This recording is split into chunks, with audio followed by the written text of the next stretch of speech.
खबरदार, धौलपुर के इस हिस्से में दिन में भी आने की गलती मत करना। यहाँ रहता है एक खूंखार सफेद भूत जिसकी आंखों से अंगारे बरसते हैं। लालच में आकर चोर कौवे ने इस भूतिया जंगल से एक ऐसी चीज चुरा ली है जिसने पूरे जंगल की तबाही का रास्ता खोल दिया है। क्या मौसी चिड़िया इस भयानक आफत से सबको बचा पाएगी?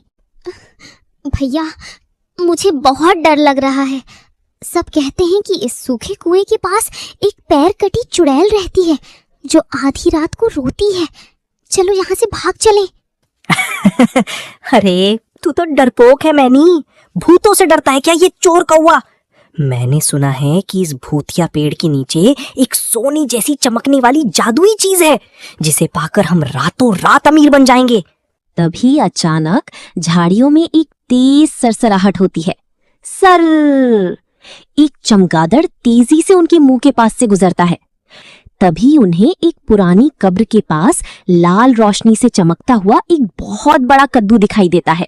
वो देख मैनी, मिल गया जादुई कद्दू। ये तो अंधेरे में भी सूरज की तरह चमक रहा है। जैसे ही चोर कौवा उस कद्दू को तोड़ने के लिए हाथ बढ़ाता है, अचानक आसमान में बिजली कड़कती है। कड़ाक! तेज आंधी चलने लगती है और उस सूखे कुएं के अंदर से एक डरावनी, भारी और गूंजती हुई हंसी सुनाई देती है। जो भी मेरे कद्दू को छुएगा वो अपनी जान से हाथ धोएगा। भाग जाओ यहाँ से, चीखते हुए, भैया भूत भागो। मीमी तो डरकर भाग जाती है, पर चोर कौवा लालच में अंधा हो चुका है। वो भूत की परवाह किए बिना कद्दू को झपटता है और अपने घोंसले की तरफ भाग जाता है। लेकिन जैसे ही वो अपने घोंसले में पहुंचता है, एक भयानक ड्रामा शुरू होता है। कौवा कद्दू को टेबल पर रखता है। तभी कद्दू की लाल रोशनी नीली हो जाती है। कद्दू में से धुएं का एक बड़ा बवंडर निकलता है और चोर कौवे का शरीर धीरे धीरे छोटा होने लगता है। वो एक चींटी जितना छोटा बौना बन जाता है। तभी उसके घोंसले की खिड़की पर एक भयानक सफेद साया आकर खटखटाने लगता है। खट खट खट। मेरा कद्दू वापस कर चोर कौवे, नहीं तो मैं तुझे कच्चा चबा जाऊंगा। बचाओ, कोई मुझे बचाओ, मैं लालच के चक्कर में बर्बाद हो गया।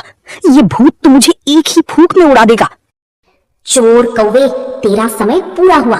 मेरा कद्दू मुझे वापस दे, नहीं तो तेरा घोंसला और तू दोनों हवा में गायब हो जाओगे। तभी अचानक खिड़की से फर करके मौसी चिड़िया अंदर आती है। उसके हाथ में एक पुरानी जादुई किताब और गले में एक चमकती हुई माला है। मौसी चिड़िया भूत के सामने निडर होकर खड़ी हो जाती है। रुक जाओ दुष्ट भूत, धौलपुर के इस सीधे साधे जंगल में तुम्हारा ये खौफ अब और नहीं चलेगा। मुझे पता है कि तुम्हारी असली ताकत इस जादुई कद्दू में नहीं बल्कि कहीं और छुपी है। एक छोटी सी चिड़िया मेरा क्या बिगाड़ेगी? इस कद्दू को जिसने छुआ वो मेरा गुलाम बन गया। मौसी, इस कद्दू की रोशनी को देखो, ये नीली हो चुकी है। इसी ने मुझे बौना बनाया है। अरे नीली रोशनी, इसका मतलब ये असली भूत नहीं है। ये तो इस भूतिया जंगल के सूखे कुएं का भ्रमजाल है। मौसी चिड़िया तुरंत अपनी जादुई किताब का पन्ना पलटती है और एक मंत्र पढ़ती है। तभी उसके गले की माला से एक तेज पीली रोशनी निकलती है। जैसे ही पीली रोशनी कद्दू पर पड़ती है, कद्दू के अंदर से भूत की डरावनी आवाज की जगह एक रोने की आवाज आने लगती है। ओ, मुझे माफ कर दो। अचानक वो बड़ा सफेद भूत धुएं में बदल जाता है और कद्दू के अंदर खिंचा चला जाता है। तभी एक बड़ा चमत्कार होता है। कद्दू की नीली रोशनी वापस सुनहरी हो जाती है और टेबल पर बैठा चोर कौवा धीरे धीरे वापस अपने असली आकार में आ जाता है। सुबह का समय है। जंगल में सूरज की खूबसूरत किरणें बिखर रही हैं। वही डरावना जंगल अब सुंदर दिख रहा है।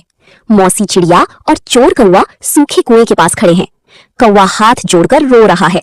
कौवे भाई, ये कद्दू कोई भूतिया चीज नहीं थी बल्कि इस जंगल की खुशहाली की चाबी थी।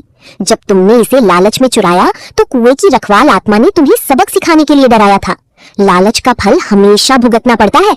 दोनों मिलकर उस जादुई कद्दू को वापस कुएं के पास सम्मान से रख देते हैं। पूरा जंगल जय हो मौसी चिड़िया की के नारों से गूंज उठता है।